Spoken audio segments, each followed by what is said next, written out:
We got a strong Sunday finish at the US Open and a deserving, great champion. But the first memory of this week's 118th National Championship will probably be Phil Mickelson's sprint and slap on the 13th green Saturday afternoon. Keep your head on a swivel because every kind of take on this bit of drama bubbled to the surface the last 2 days. I have had a bunch of conflicting thoughts on it, which I've been running through my head since it happened. I'm still not sure what's right and final, but I try to run through them, a little stream of consciousness below. Here we go. What Phil did can be a disgrace. It can be entertaining and funny, too. I'm not a golf purist and generally find completely unexpected madness like this enjoyable. This was enjoyable because of the fallout and stupidity. But there's really no other reading of it than it was wrong and bad. You're not going to believe this, but there's room for nuance here between "OMG golf is so soft" and "Phil should be arrested." Saying he should have been disqualified does not immediately mean you think your kids are now scarred forever. Nor is it some indictment of golf being too uptight. Phil should have been disqualified. You can attach some histrionics and modulate your voice or use some intense language that can make that a hot take. But the premise is not.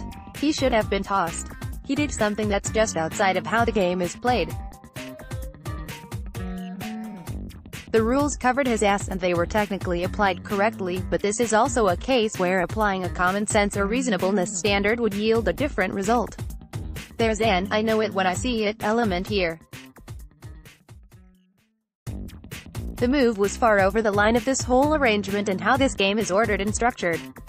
It's a dirty hit in football or a flagrant 2 in basketball. Just because there wasn't violence associated with this doesn't make the call for having him tossed some sort of soft, only in golf notion. It was just so far beyond how the game is played and the 2-stroke penalty did not feel commensurate. I watched it, and then listened to his comments that it was a deliberate move to try and gain an advantage, and then I spent much of the rest of the day walking around Shinnecock Hills thinking about the slippery slope implications of the whole thing. I don't think it's going to start happening with regularity, but the fact that Phil the Dick outlined his motives, and came back to play again opens the door for it. That seems less than ideal, and I could see another rule change down the line to officially slam the door on this kind of carry happening more often. The slippery slope argument is enough for the DQ, in my opinion. It was a serious breach, and it sounds like many of the players who do this every day for a living think he should have been DQ'd too. It's not some media outrage to feed the content beast during a major championship. I love Phil. I was entertained. I enjoyed this circus and I was amused by his defiance, but it also bummed me out. Can I have all those conflicting emotions? Thinking it was a disgrace but also loving the circus around it? I don't know. You can yell at me for being a ball of contradictions, but that's where I was at Saturday. Giggling while saying, "Holy shit, that was insane and wrong." There is absolutely no one who could have taken less fire for this than Phil did.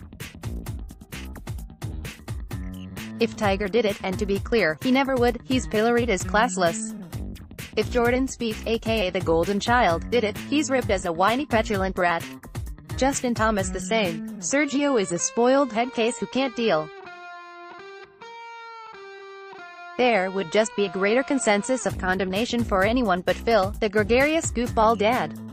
Phil took some heat, but there's been a backlash to the backlash that no other player would have generated. I am absolutely in awe of how Phil has again kicked the USGA in the nuts in about 8 different ways coming and going on this. He might be playing chess while they're playing checkers. This wasn't some momentary lapse but more of a deliberate complaint about the setup of an organization that Phil seems to hate. He ripped them just last week, saying they'd find a way to screw this 2018 Shinnecock US Open up. Then, this running putt move engulfed their most prestigious championship in a sideshow.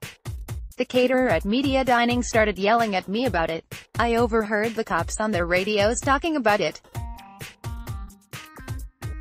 illuminated a setup issue and pin placement that was later called onto the carpet, forced them to huddle up and make another difficult rules call under stress, prompted outcry against the USGA about that eventual rules call, prompted debate about if the rules need to be reconsidered, prompted the USGA to make a statement, hold a quick press conference, make an appearance on Fox, an appearance on Golf Channel, hold a second, more tense late-night press conference, and issue yet another Sunday morning clarification statement.